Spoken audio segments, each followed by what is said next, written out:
ओंकार बिंदु संयुक्त नीति ज्ञानी बिंदु कामदं मोक्षदं बिंदु ओंकार बिंदु नमो समय साराय स्वामी बुद्धिया सदा विश्व भावाय भावाय आत्मा ज्ञानं स्वयं ज्ञानं ज्ञानं प्रभावस्य परिणाम बोलिए मंगलम भगवान विष्णु मंगलम कुंद कुंद सर्व मंगल मंगल सर्व प्रधानम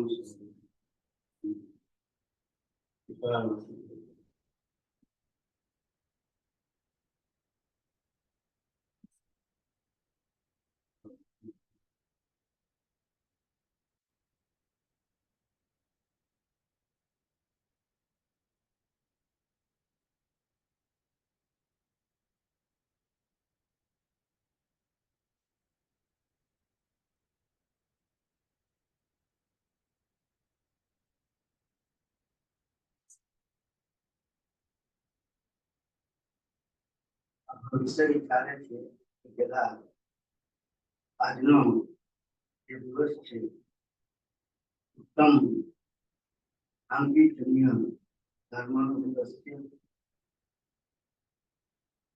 આંકીજન્યનો અર્થ થાય છે મમત્વનો ત્યાગ, ભૂમિ ભાવની જે મંદિરા છે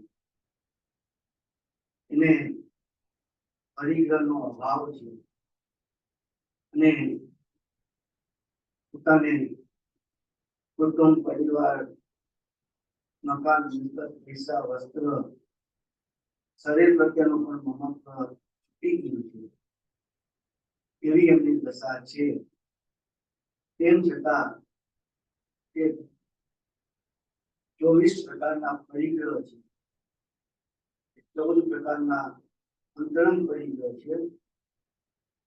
મિથ્યાત્વ ક્રોધ માન માયા લોભ 5 9 પ્રકારના નો પ્રસંગ હાસ્ય રતિ અરતિ પરિશ્રમ પુરુષાર્થ 3 પ્રકારના વેદ 14 પ્રકારના અંતરંગ પરિગ્રહ 10 પ્રકારના બાહ્ય પરિગ્રહ. વાસ્તુ છે, મકાન છે, ધન છે, અલગ અલગ વાસણ છે. બાહ્ય પરિગ્રહના 10 24 પ્રકારના પરિગ્રહ પ્રત્યેનો મહત્વનો ત્યાગ એને આંતરિક રીતે ધર્મ કહેવામાં આવે છે. ભાવની વાત છે, ત્રણ કસાયનો અભાવ છે, સકળ ચારિત્ર દશાને પ્રાપ્ત કરી છે. ઝુલા જેવી દશા છે, ઉપયોગ અંદર બહાર અને એ પુરુષાર્થની તીવ્રતા થાય તો એ શ્રેણી ચડીને એ કેવળ જ્ઞાનને પણ પ્રાપ્ત કરી છે. હાલતા ચાલતા સિદ્ધ ભગવાન કહેવામાં આવે છે. ને એ મુનિરાજ બહારમાં એને 28 પ્રકારના મૂળ ગુણનું પાલન હોય છે. આંતરિક શુદ્ધતાને અનુસાર બહારમાં એ પ્રકારનું સહજ આચરણ એને હોય છે. એ સહજ હોય છે. એની પરાણે કરવું પડે કે એવો કરવાનો વિકલ્પ તો નથી આવતો, પણ અંદરની શુદ્ધતા અનુસાર એ બહારમાં કુદરતી 28 પ્રકારના મૂળ ગુણનું પાલન એને એ સહજ રીતે પ્રવર્તે છે. તો આવી આ ભાવ ની ગાંધી દિશા છે, જુદા જેવી દિશા છે ને એ પુરુષાર્થની એટલી તીવ્રતા છે. એક સંજ્ઞાન કસાઈનો અડપડાટ બાકી છે, અસ્થિરતાનો રાગ છે, પણ એ રાગ પણ પોતે પુરુષાર્થ કરી અને એને પણ છોડીને એ કેવળ જ્ઞાનને પ્રાપ્ત કરે છે. અનંત ચતુર્થી દિશા પ્રાપ્ત કરે છે. આવા એ ભાવની બુનિયાદ આવા ઉત્તમ પ્રકારના ઉત્તમ 10 ધર્મો ઉત્તમ શબ્દ સમ્યક દર્શન માટે વાપરવામાં આવેલું છે. ઉત્તમ 10 ધર્મોનું એમને આ પ્રકારનું એ પ્રવર્તન હોય છે અને પોતે પોતાના પુરુષાર્થને આગળ વધારતા એ કેવળ જ્ઞાન અને મોક્ષ સાથે પ્રાપ્ત કરે છે.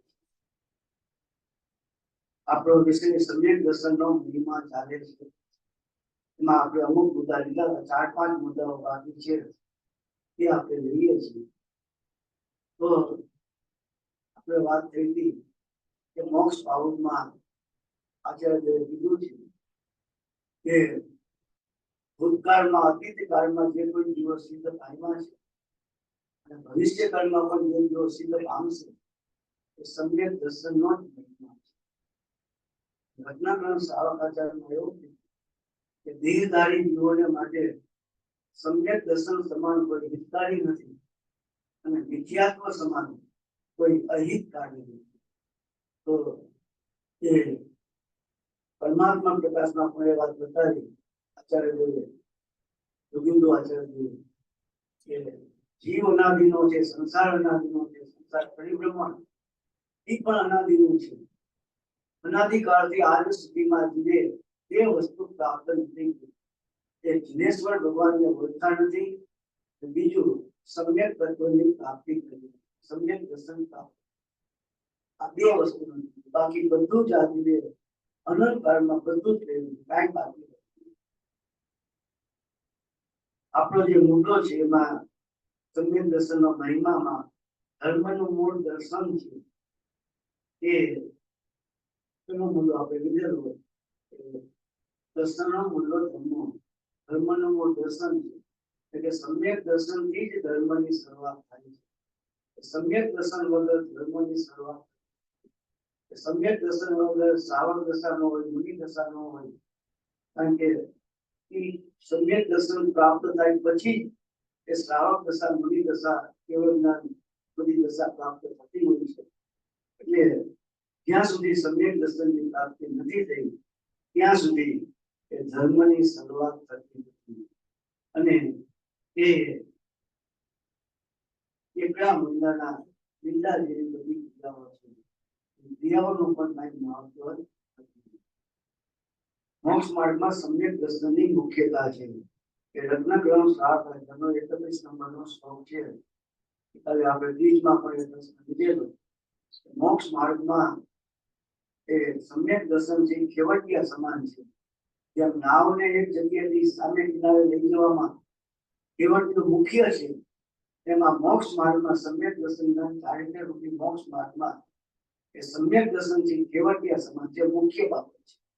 એટલે એ મોક્ષ માર્ગમાં એ મુખ્યતા એ સમ્યક દર્શનની. પછી ત્રીજો મુદ્દો આપણે આવ્યા છીએ કે સમ્યક દ્રષ્ટિને જ્ઞાન વૈરાગ્યની શક્તિ હોય છે. સાચો જ્ઞાન અને સાચો વૈરાગ્ય એ સમ્યક દર્શન પછી હોય છે. અજ્ઞાનીને જે જ્ઞાન અને વૈરાગ્ય છે એ સાચું નથી. સમ્યક જ્ઞાન છે એ સાચું જ્ઞાન છે. મિથ્યા જ્ઞાનને એ જ્ઞાન કહેવામાં આવતું નથી.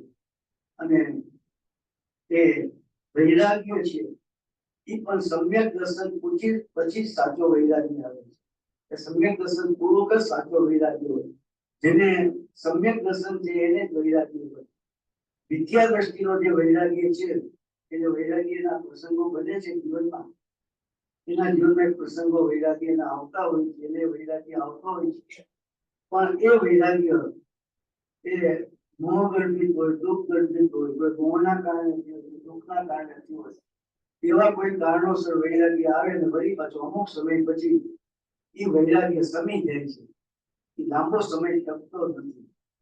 અને માતાજી અને વૃંદા એનો પ્રસાય કીધો છે કે એ સાચો વૈરાગ્ય તો સમ્યક દર્શન પછી જ આવે છે.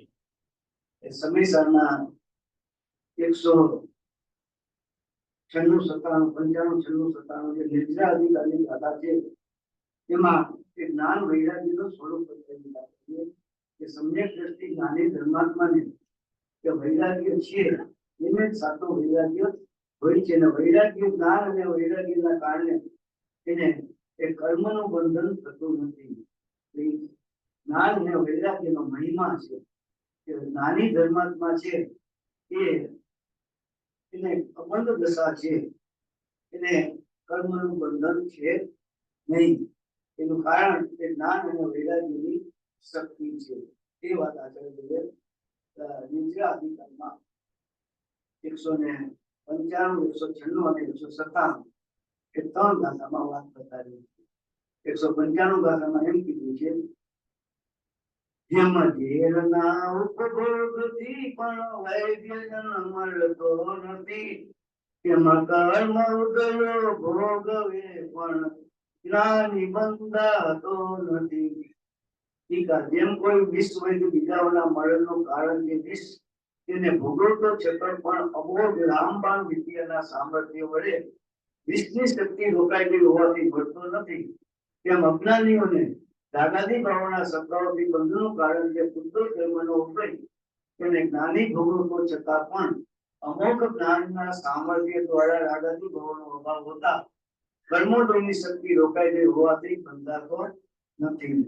અહીંયા આચાર્ય દ્રષ્ટાંત આપ્યું છે કે જેમ કોઈ વિષ વૈદ હોય, અગાઉના જમાનામાં એવા વિષ વૈદ આવતા, એ સાધના કરતા, એ સાધના એવી કરતા કે એના કારણે એ સાધનાની કારણે મંત્રની શક્તિ એને પ્રાપ્ત થતી કે જેના કારણે કદાચ એને સર્પ કરડે, જેની સર્પ, તો પણ એને મરણ થતું નથી. શું કામ? કે એને જે મંત્રની સાધના કરી છે એનું સામર્થ્ય એવું છે કે એ ઝેરની શક્તિને એ મારણ છે, એને મારી નાખે. સર્પ કરવા, એને કરડવા છતાં પણ એને મળતો નથી. એ વાત આમાં બતાવી છે. એમ આ જ્ઞાની ધર્માત્માને જ્ઞાન નું સામર્થ્ય પ્રગટ થયેલું હોવાથી એ પોતે કર્મથી બંધાતો નથી.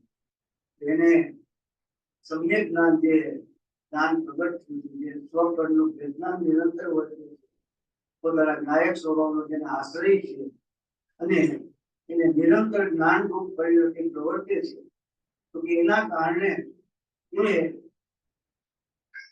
કર્મ કરતો હોવા છતાં, પ્રવૃત્તિ કરતો હોવા છતાં પણ એને કર્મનું બંધન થતું નથી. અલ્પ કર્મનું જે બંધન છે, જે આંશિક કર્મ બંધાય છે, જેટલો એનો અસ્થિરતાનો રાગ છે એટલું આંશિક કર્મ બંધાય છે, તો એટલો કર્મનું એને બંધ છે. પણ એને શાસ્ત્રમાં સમયસરમાં આચાર્ય અબંધ દશા કીધી છે, કારણ કે કર્મના ઉદય આવીને જે કર્મ કરે છે એ જાજા કરે છે, જે બંધ થાય છે બહુ અલ્પ થાય છે, અને જે બંધ થાય છે પણ અનંત સંસારનું કારણ થાય એવા કર્મ બંધાતા નથી, કારણ કે અનંતાનો બંધી કર્મનો અભાવ છે.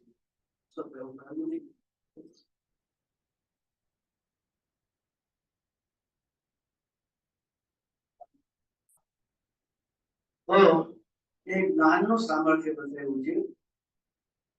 પછી 195મી ગાથામાં વૈરાગ્યનું સામર્થ્ય બતાવેલું છે.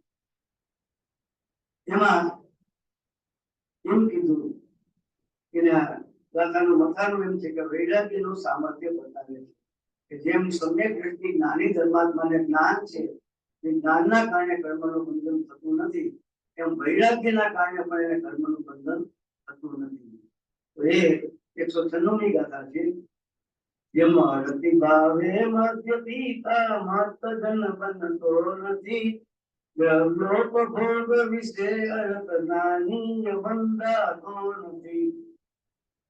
ટીકા, જેમ કોઈ પુરુષ મદિરા પ્રત્યે તીવ્ર અરતિભાવ પ્રવર્ત્યો છે, એવો વર્તતો થકો મદિરાને પીતા છતાં પણ તીવ્ર અરતિભાવના સામર્થ્યને લીધે મત થતો નથી, તેમ જ્ઞાની પણ રાગાદી ભાવોના અભાવથી સર્વ દ્રવ્યોના ઉપભોગ પ્રત્યે જેને તીવ્ર વૈરાગ્ય ભાવ પ્રવર્ત્યો છે એવો વર્તતો થકો વિષયોને ભોગવતા છતાં પણ તીવ્ર વૈરાગ્ય ભાવના સામર્થ્યને લીધે કર્મોથી બંધાતો નથી. એ જ્ઞાની વિષયોને ભોગવતો હોવા છતાં પણ એને કર્મનું બંધન નથી, અને અજ્ઞાની એ કદાચ વિષયોને ન પણ ભોગવે તો પણ એને એના પ્રત્યેની અંદર એને જે ઈચ્છા છે એની સાથેનું જે એકત્વ છે, એમાં જે સુખ બુદ્ધિ છે, એના કારણે કદાચ વિષયોને ન ભોગવે તો પણ એની અંતરંગમાં જેની ઈચ્છા ભાવના રહેલી છે, એમાં જે સુખ બુદ્ધિ છે એની સાથેનું જે એકત્વ છે, એના કારણે એને અનંત સંસારનું કારણ થાય એવા કર્મો થાય. તો અહીંયા 196મી ગાથામાં આચાર્યએ એક દ્રષ્ટાંત એ આપેલું છે કે કોઈ માણસને દારૂ પ્રત્યે અરતિ ભાવ છે, એને દારૂ પીવાની ઈચ્છા નથી, દારૂ ભાવતો નથી, એને દારૂ પ્રત્યે નફરત છે, એને માને છે કે આ દારૂ ન પીવાય, એ આપણો દોષ છે.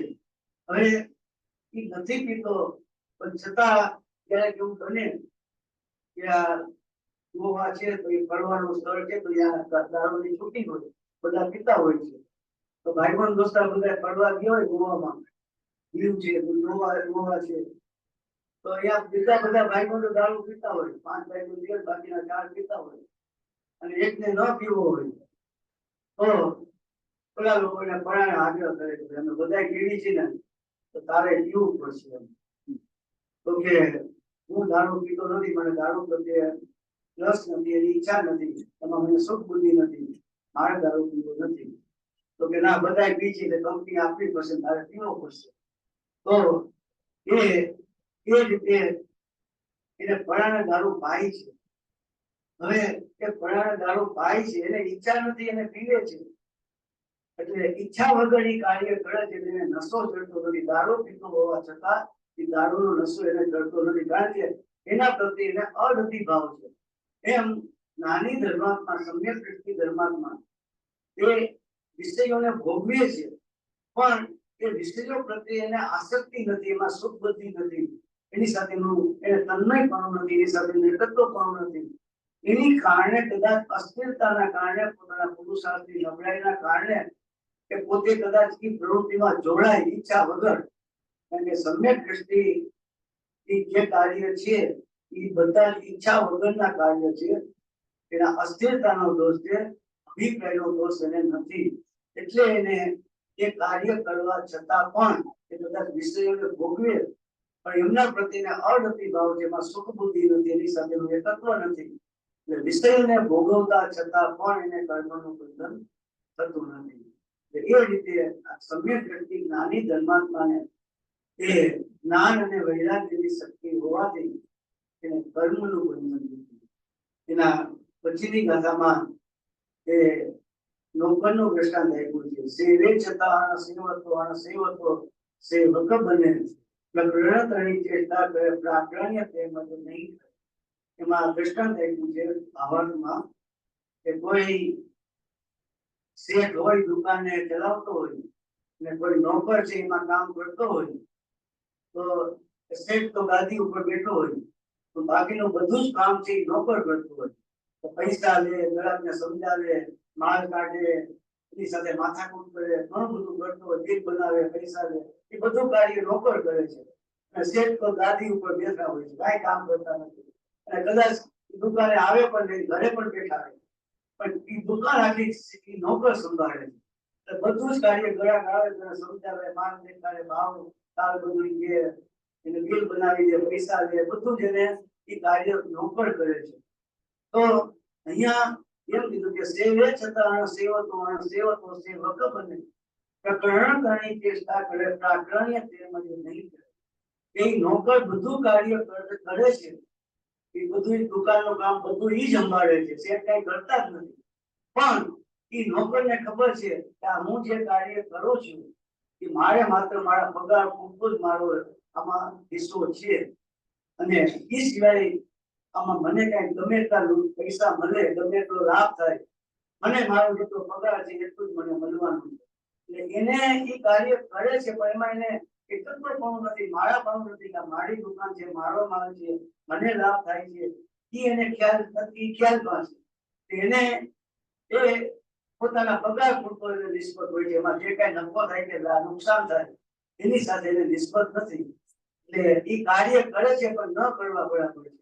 અને શેઠ હોય એ કદાચ કાંઈ ન કરતો હોય પણ અભિપ્રાયમાં એને માળાપણું છે, આ દુકાન મારી છે, એમાં જે કઈ લાભ થાય મને થશે, એ નુકસાન થશે મને થશે, એટલે એ પોતાના દુકાન સાથે, માલ સાથે એકત્વપણું છે.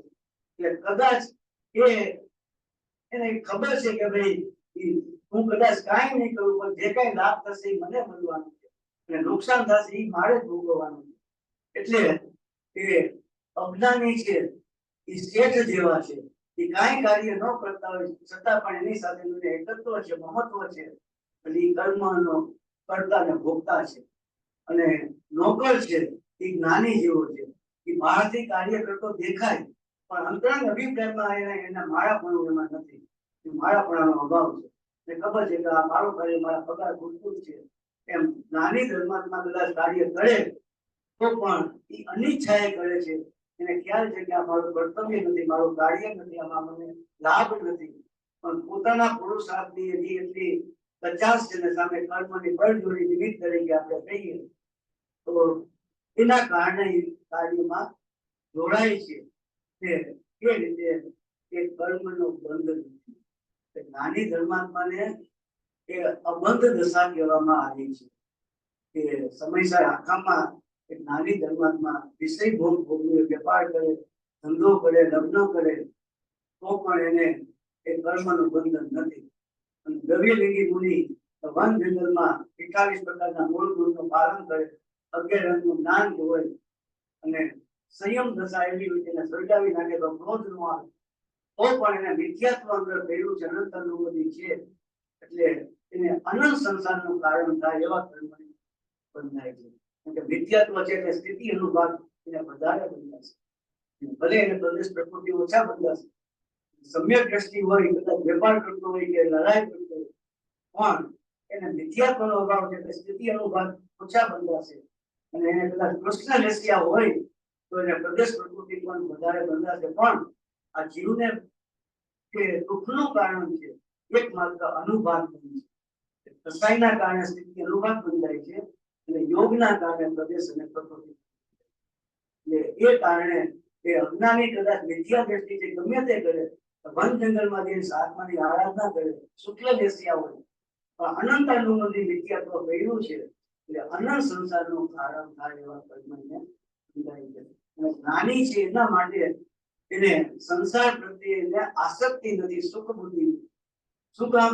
એને ખબર છે કે આ સંસારમાં સુખ નથી અને બીજું કે એ વેદ્ય વેદક ભાવ એકી સાથે બની શકતો નથી. એના કારણે એને એ પ્રવૃત્તિ બનતી નથી. 216 નંબરની કથા છે એમાં જ્ઞાની છે એને કે વિષયોની પ્રવૃત્તિ કેમ નથી, એને વિષયોની વાંછા કેમ નથી, તો એનો એમાં આચાર્યનો ઉત્તર આપ્યો છે 216 નંબરની કથામાં.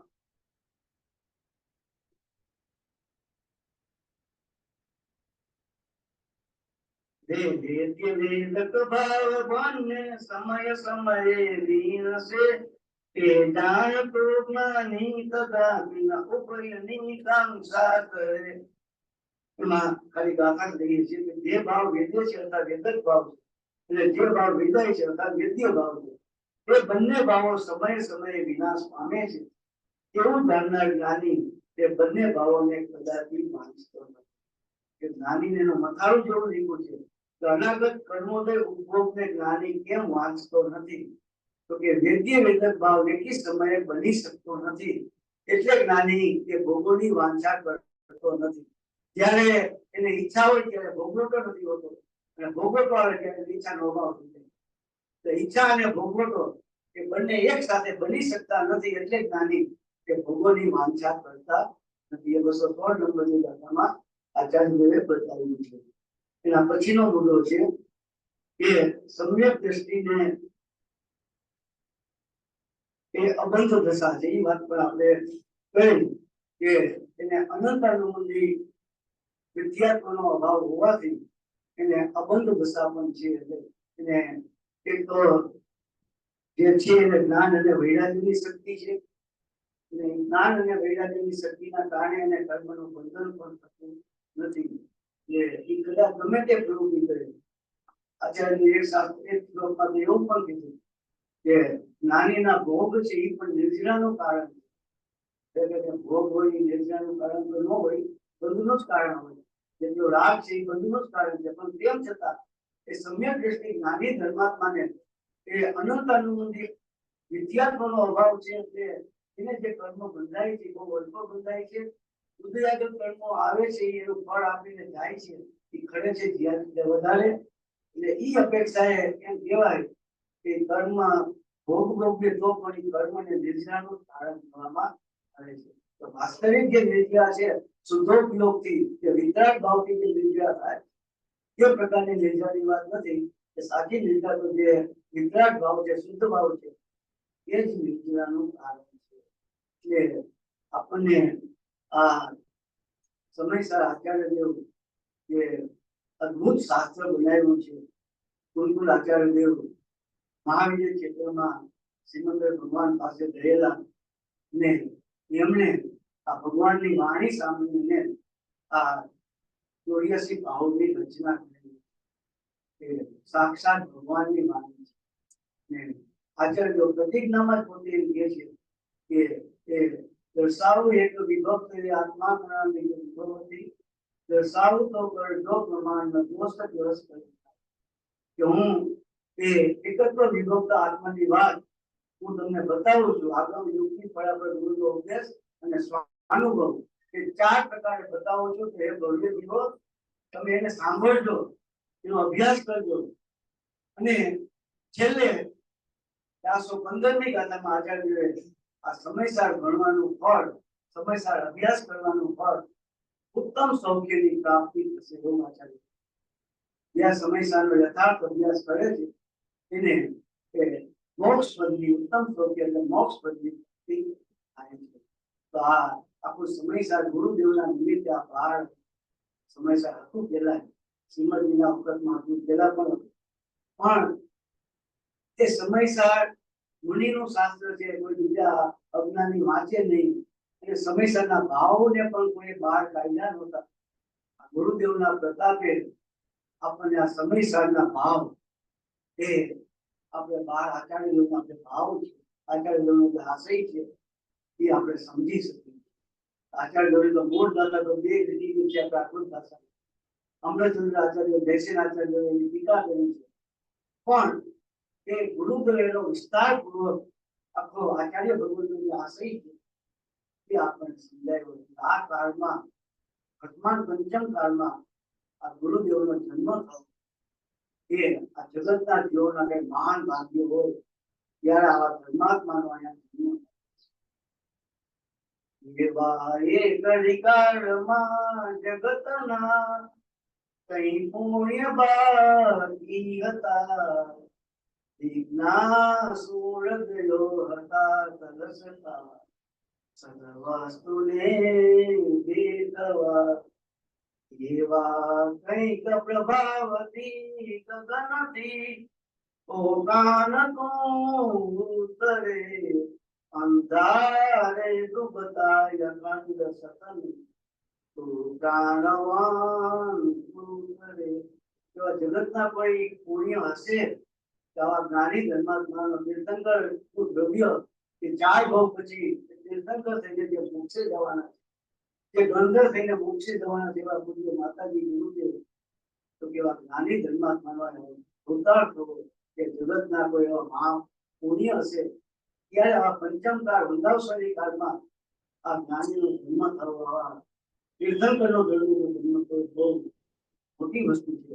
તો આપણને આ ગુરુદેવના નિમિત્તે આ વાત આપણને નિમિત્ત સાચો માર્ગ મળ્યો. દુનિયા આખીમાં પુણ્યથી જ ધર્મ માને છે. પુણ્ય ધર્મ છે, પુણ્ય કરતા કરતા ધર્મ થાય. એ શુભ ભાવ એ વ્રત તપ કરો, ભક્તિ પૂજા કરો, દયાદાન કરો, ક્રિયાઓ કરો, બસ એ ધર્મ છે. એ ધર્મનું કારણ એ કરતા કરતા ધર્મ થાય અથવા એ પોતે જ ધર્મ છે. આખી દુનિયામાં એ વાત છે કે ગુરુદેવે એટલે જ એ વાત બતાવી કે આ પુણ્ય પણ કે પાપ જ છે, એ પણ અધર્મ જ છે, એ પણ સંસારનું જ કારણ છે, એ પણ બંધનું જ કારણ. પાપને તો પાપ કહે જગ સૌ કોઈ, પણ પુણ્ય તત્વ પણ પાપ છે કહે અનુભવી. દુનિયા આખી પાપને તો પાપ કહે છે, એ પણ પુણ્યમાં ઉપાદેય બુદ્ધિ છે કે પુણ્ય છે મોક્ષનું કારણ છે એવું કહે છે. પણ આ જ્ઞાની ધર્માત્મા એવું કહે છે કે ભાઈ પુણ્ય અને પાપ બંને બંધનું જ કારણ છે. પુણ્ય છે મોક્ષનું કારણ છે અને આ બંધનું કારણ છે એવું નહીં. એટલે બંને પ્રકારના કર્મો છે બંધનું જ કારણ છે. મોક્ષનું કારણ સભ્ય દર્શન જ્ઞાન ચારિત્રાણી મોક્ષ માર્ગ. આ જગતમાં ત્રણેય કાળ એક જ મોક્ષ માર્ગ છે. આગળ જ્ઞાની થઈ ગયા વર્તમાનમાં હોય હાસ્ય કાળ ભવિષ્યમાં માર્ગ દેજો. આ ત્રણેય કાળ એક જ માર્ગ છે કે સમ્યક દર્શન, સમ્યક જ્ઞાન અને સમ્યક ચારિત્રા. આ ત્રણેય કાળ અનાદિ અનંતા એક જ મોક્ષ. સમણો જીનો તીર્થંકરો એ રીત સેવી માર્ગને સિદ્ધિ વૈરાગ્યમૂર્તિ અને નિર્વાણના માર્ગ. કે સમણો જીનો તીર્થંકરો, મુનિઓ, કેવડીઓ અને તીર્થંકર ભગવાન જે કોઈ મોક્ષને પામ્યા છે ત્યાં સમ્યક દર્શન, જ્ઞાન, ચારિત્ર્ય મોક્ષ માર્ગથી જ પામ્યા છે. એવા મોક્ષ માર્ગને હું વંદન કરું. તો આ એક જ મોક્ષ માર્ગ છે. એ આપણને ગુરુદેવે માર્ગ બતાવ્યો છે. ગુરુદેવ એક તીર્થંકરો દ્રવ્ય હતું 45 વર્ષ સુધી એને આ ભવ્ય જીવન માટે ધર્મનો ઉપદેશ આપ્યો. અને એ પોતે એક પ્રભાવશાળી વ્યક્તિ હતા, પુણ્ય અને પવિત્રતામાં શ્રેષ્ઠ હતા. અને એના કારણે લાખો લોકો આ પોતાનો ધર્મ છોડી અને સદ ધર્મમાં આવ્યા. આ ગુરુદેવના પ્રભાવ, એનો પુણ્ય, એની પવિત્રતા, એના તીર્થંકરનું દ્રવ્ય, એનો આ પ્રભાવ છે. કોઈ પણ માણસને તમે ધર્મ બદલાવો હોય તે બદલાવી શકતા નથી. એ પોતાનો ધર્મ છોડવા કોઈ માણસ તૈયાર હોતું જ નથી. તમે લાખ પ્રયત્ન કરો તો એ પોતાનો ધર્મ નહીં છોડે. આ ગુરુદેવના પ્રતાપે હજારો ને લાખો લોકો આ સ્થાનકવાસીમાંથી, ડેરાવાસીમાંથી, અન્ય ધર્મમાંથી પોતાનો ધર્મ છોડી અને આ સત માર્ગને, સાચા માર્ગને પોતે ગુરુદેવનો મહાન અવતાર છે. ગુરુદેવે 45 વર્ષ સુધી ધર્મનો ઉપદેશ આ પૂર્ણપણે સાધના ભૂમિમાં કે ગુરુદેવે આપ્યો, જ્યાં પોતાની આત્માની સાધના કરી હતી. અને એમણે આ એમના નિમિત્તે 36 પંચ કલ્યાણક મહોત્સવ, મંદિરો બન્યા અને 35 વેદી પ્રતિષ્ઠાઓ થઈ. ગુરુદેવે 183 શાસ્ત્રોનો અભ્યાસ કર્યો. દિગંબરના સંપ્રદાયમાં પણ ઘણા બધા શાસ્ત્રોને વાંચ્યા. એને વાંચવાનો ખૂબ જ શોખ હતો ગુરુદેવજીને. એટલે એ સંપ્રદાયમાં હતા ત્યારે એના બધા સજાયમાન કેટલા બધા શાસ્ત્રો એને વાંચેલા. અને આ પરિવર્તન પછી પણ 183 શાસ્ત્રો દિગંબરના આપણા એમને વાંચેલા છે. અને 37 શાસ્ત્રો ઉપર ગુરુદેવ શ્રીએ પ્રવચન આપેલા છે. 37 શાસ્ત્રોના નામ પણ આપણને આવે છે.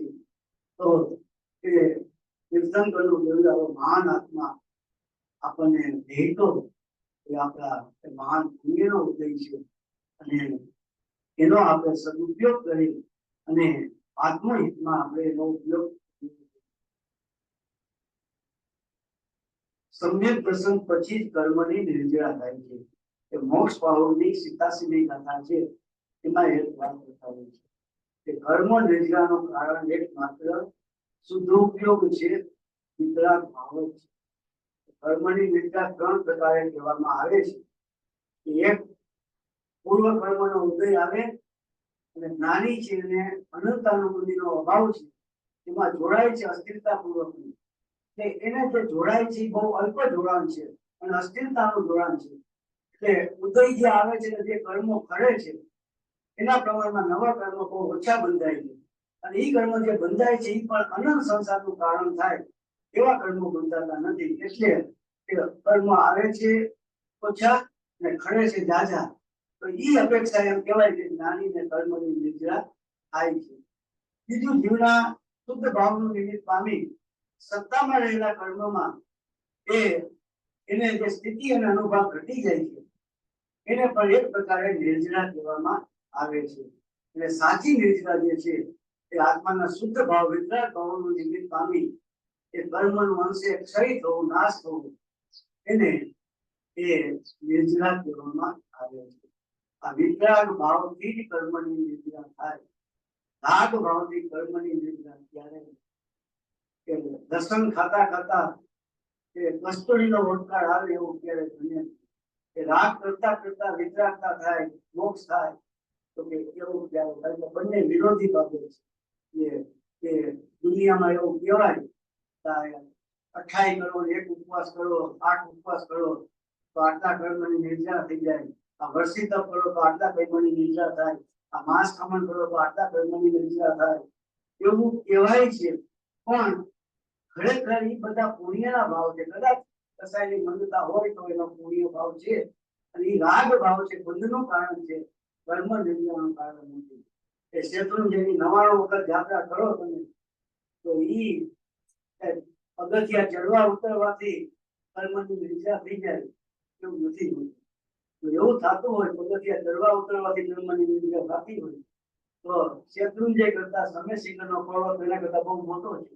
અને ત્યાંના જે ડોલી જે હલાવે છે ડોલી શું કહેવાય ડોલી જે રાખનાર જે છે ડોલી વાળા એ તો રોજ ચડ ઉતર કરતા હોય છે. 4-5 મહિના સુધી રોજ માણસોને લઈ જાય. એ તો વજન સહિત આપણે તો એટલા છે તો વજન માથે લઈ અને ચડ ઉતર કરે છે. એને તો કષ્ટ વધારે પડે તો એને તો કર્મની નિદ્રા વધારે થવી જોઈએ. પણ પગથિયા ચડવા ઉતરવાથી કર્મની નિદ્રા થઈ જાય તો ઉપવાસ ન ખાવાથી કર્મની નિદ્રા થઈ જાય. એ કઈ કર્મનું કારણ નિદ્રાનું કારણ નથી. નિદ્રા છે એ માત્ર એ પોતાના વિતરાગ ભાવથી જ થાય છે. અને એ સિવાય બીજા કોઈ ભાવથી કર્મની નિદ્રા થતી નથી. એટલે એ જ્યાં સુધી શુદ્ધ ભાવ પ્રગટ ન થાય વિતરાગ ભાવ ન થાય ત્યાં સુધી કર્મની નિદ્રા નથી. અને સમ્યક દર્શન પછી જ કર્મની નિદ્રા થાય છે. અજ્ઞાની મિથ્યા દ્રષ્ટિ જીવને એ કર્મની સાચી નિદ્રા કહેવામાં આવતી છે. કારણ કે એને કર્મ કરતા નથી. એટલે એ જ્ઞાની ધર્માત્માને જ કર્મની નિદ્રા થાય છે. અબંધ દશા પણ સમ્યક દ્રષ્ટિની છે અને નિદ્રા પણ એ સમ્યક દ્રષ્ટિને જ હોય છે. એટલે વિતરાગ ભાવ છે એ જ કર્મની મુનિરાગ ભાવની મુનિરાગ છે. 6ઠા-7મા ગુણ તમે જોતા એ 3 રસાયણનો અભાવપૂર્વક સકલ ચારિત્ર દશા પ્રગટ કરી છે. અને અંતર્મૂળક એનો ઉપયોગ અંતરમાં ટકી જાય તો એ સપક્ષ શરીર કેવળ જ્ઞાન મોક્ષને પ્રાપ્ત કરી લે એવી એમની દશા હોય છે. એમને પણ એ 6ઠા ગુણસ્થાને સવિકલ્પ દશામાં કર્મનું બંધન અને 7મા ગુણસ્થાને નિર્વિકલ્પ દશામાં વિતરાગ ભાવથી એને કર્મની નિદ્રા થાય છે. કર્મ નિદ્રાનું કારણ એકમાત્ર એ વિતરાગ ભાવ છે. અને બંધ છે અનંતાનુબંધી મિથ્યાત્વનો બંધ છે. એને જ બંધ કહેવામાં આવ્યો છે. કે મિથ્યાત્વ ગયા પછી એ જ્ઞાની ધર્માત્મા જે સમ્યક દ્રષ્ટિ છે એને કર્મનું બંધન છે જ નહીં એવું કીધું છે. અગાઉની 218-19 ગાથામાં આચાર્યજીએ બતાવી કે જ્ઞાની ધર્માત્માને એ કર્મનું બંધન નથી એ વાત એમાં કરે છે.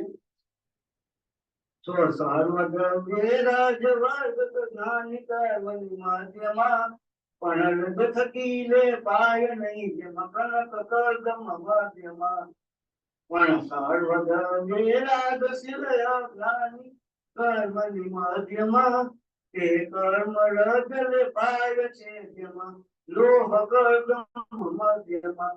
ટીકામાં એવું કીધું છે કે જેમ ખરેખર સુવર્ણ કાદવ મધ્ય પડ્યું હોય તો પણ કાદવથી લેપાતું નથી. તેને કાટ લાગતો નથી કારણ કે કાદવથી અલિપ્ત રહેવાના સ્વભાવ વાળું છે.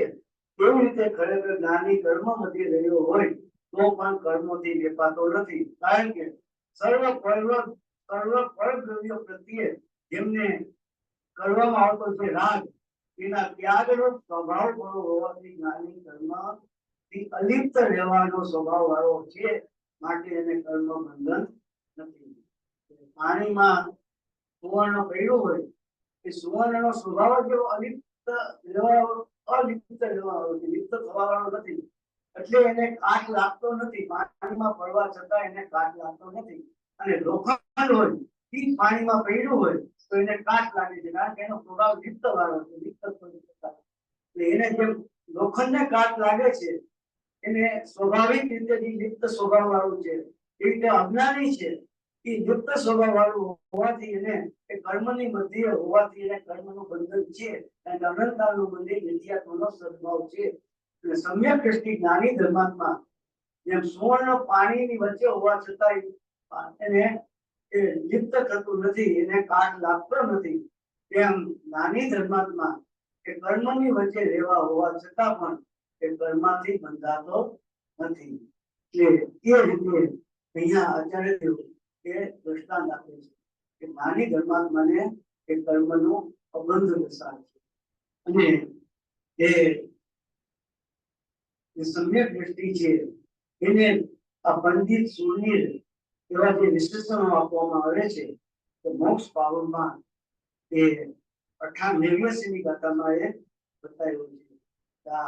પંડિત હોય, સુરવીર હોય, પંડિત કોણ છે? તો કે જેને આત્માનો અનુભવ કર્યો છે એ સાચો પંડિત છે. કે શાસ્ત્રનું જ્ઞાન હોય, 11 અંગનું જ્ઞાન હોય, એ પંડિત નથી. પણ જેને આત્માનો અનુભવ કર્યો, કદાચ શાસ્ત્રનું જ્ઞાન ઓછું હોય, પણ સાચો પંડિત છે, સાચો સુરવીર છે, એ યોદ્ધો છે, લડાઈ કરતો એ સુરવીર નથી. પણ જેને પોતાના રાગદ્વેષને જેને હર્યા છે, એ સાચો સુરવીર તો એ છે. કે પંડિત સુરવીર જે કઈ વિશેષણો લાગુ પડે છે તે આ સમ્યક દ્રષ્ટિ જ્ઞાની ધર્માત્માને જ લાગે. અને એ રીતે આ અનાદિકાળથી આપણી આ જે પ્રવૃત્તિ છે કે સંસારમાંથી બહાર નીકળવા માટેનો આપણને આ ગુરુદેવે માર્ગ બતાવ્યો છે, એનો ઉપયોગ આપણે આત્મહિતમાં કરવો જોઈએ. કે સમ્યક જ્ઞાન દીપિકામાં એક દ્રષ્ટાંત આવે છે કે અરીસો હોય, એના પાછળના ભાગે માણસો જોવે કોઈ તો એને પોતાનો ચહેરો દેખાતો નથી. એમ એ અરીસાને કેળવી અને જો સાચી રીતે સાચી દિશામાં પોતે જોવે તો પોતાનો ચહેરો એને દેખાય છે.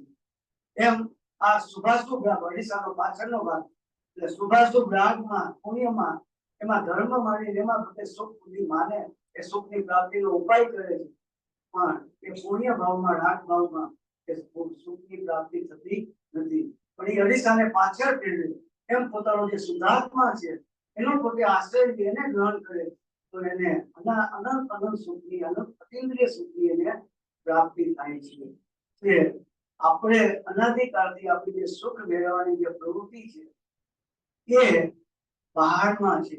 કે જ્યાં સુખ નથી ત્યાં સુખ મેળવવા માટેનો પ્રયત્ન કરીએ છીએ, અને જ્યાં સુખ છે ત્યાં આપણી ઉપેક્ષા ભાવ છે, ત્યાં આપણી દ્રષ્ટિ નથી. એટલે અનાદિકાળથી આજ સુધીમાં આ જીવને એક એકાંતે દુઃખ જ છે. એક સમય માત્ર પણ સાચા સુખની પ્રાપ્તિ આ જીવને થઈ. એનો એ અનંત કાળજી, અનંત ભોગવેલા, પણ એક સમય માત્ર પણ એને સાચો સુખની પ્રાપ્તિ થઈ.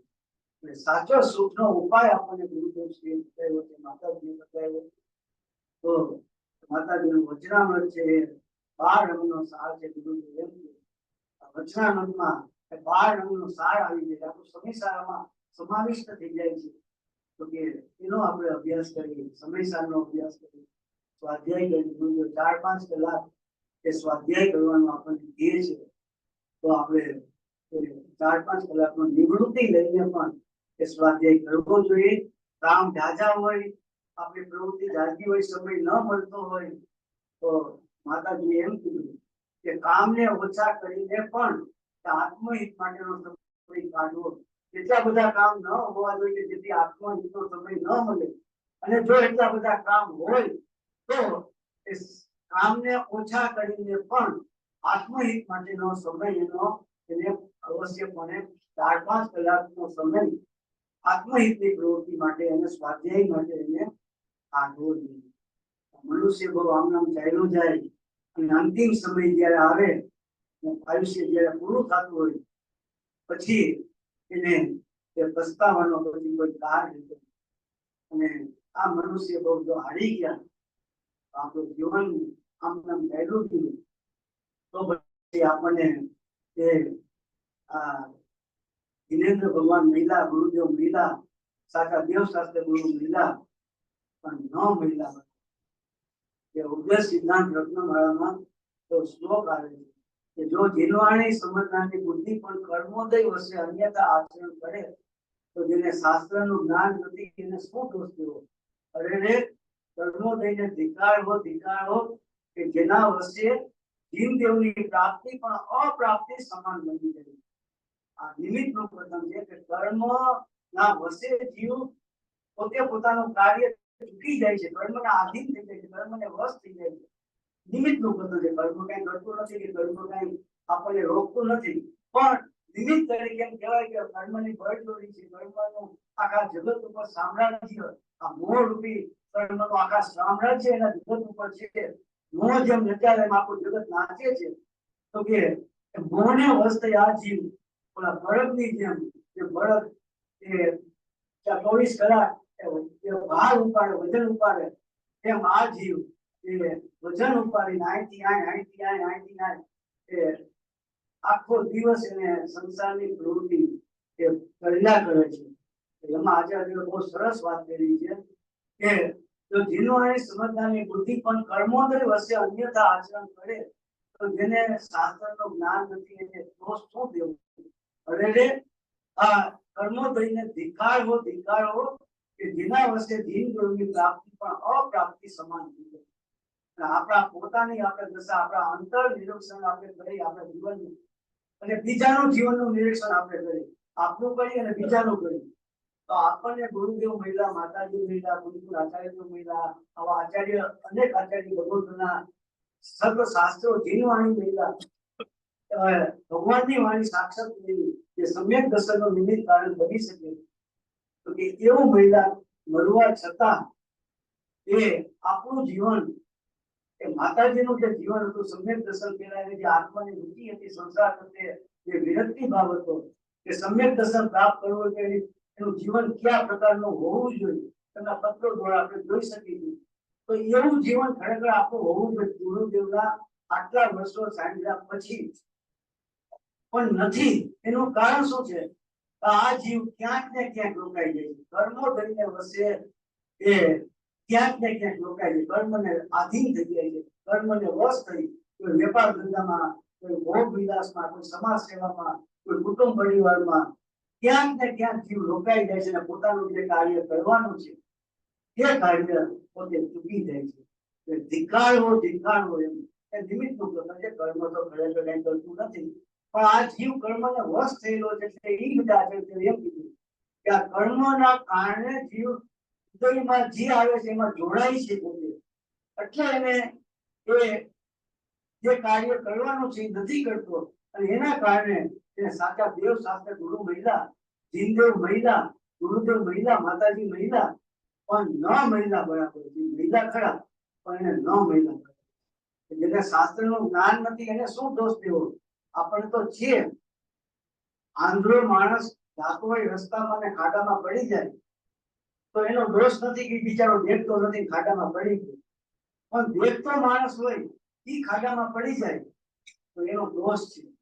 તો આપણને ખબર છે કે ભાઈ આ સંસાર દુઃખરૂપ છે, આ મોક્ષનો માર્ગ છે, આ મોક્ષનો ઉપાય છે, આપણને ખબર છે અને છતાં જો આપણે કાર્ય ન કરીએ તો આપણો દોષ વધારે છે. બીજા લોકોને તો ખબર જ નથી. અન્ય ધર્મોમાં જે છે લોકો એને તો સાચો માર્ગની જ ખબર નથી, એટલે એ લોકો તો બિચારા એનો વાંક આપણે શું કરીએ? પણ આપણી પાસે તો સાચી વસ્તુ આવ્યો છે, સાચો માર્ગ આપ્યો છે ગુરુદેવ આપણને, અને આપણે જો છતાંય કાર્ય ન કરીને, સમ્યક દર્શન પ્રાપ્ત ન કરી, ન આત્માના ઊંડા સંસ્કાર નાખી તો આ મનુષ્ય જીવન છે એ મહિલું, જીનદેવ મહિલા, દેવશાસ્ત્ર ગુરુ મહિલા પણ ન મહિલા બરાબર છે. એ બૌદ્ધ ધર્મમાં માનતો હોય, મુસ્લિમ ધર્મમાં માનતો હોય, ક્રિશ્ચિયન ધર્મમાં માનતો હોય, એ બધા આપણે આમાં ને એનામાં કાંઈ ફેર નથી. આપણે બે એક સમાન છે. મુસ્લિમ હોય કે આપણે હોય, બે એક જ સમાન. એના કરતા વધારે દોષી છીએ આપણે. એને તો બિચારાને ખબર જ નથી. આપણને ખબર છે છતાં આપણે એ રસ્તે નથી જતા, એ આપણો મોટો દોષ છે. એ સમય આમનો ચાલ્યો જાય છે. આવો સમય પાછો નહીં આવે. કે શાસ્ત્રમાં આવે છે તો પરદેશ ગયેલા વાહન પાછા આવી જાય છે, ચાલી ગયેલી લક્ષ્મી પણ કદાચ પાછી આવી જાય છે, પણ આત્મહિત માટેનો અવસર એ ફરીને પાછો ક્યારે આવતો નથી. એટલે આપણે આ ગુરુદેવના ઉપદેશને આપણે ઉદાહરણ કરી આપણા જીવનમાં ઉતારી આપણે પણ આત્મસન્મુખ આપણો પુરુષાર્થ કરી, જે ફળમાં આપણો પુરુષાર્થ પ્રવર્તે છે ત્યાંથી પાછો આવીને આત્મસન્મુખ પુરુષાર્થ કરી આપણે સૌએ પણ એ સમ્યક દર્શનને પ્રાપ્ત કરીએ એવી ભાવના સાથે હું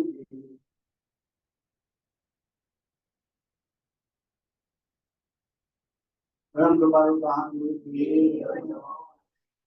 કૃષ્ણમૂર્તિ ભગવતી મહાત્મ પરમ વિદ્યા દિનવાણી મહાત્મ 10 લક્ષ ધર્મ નો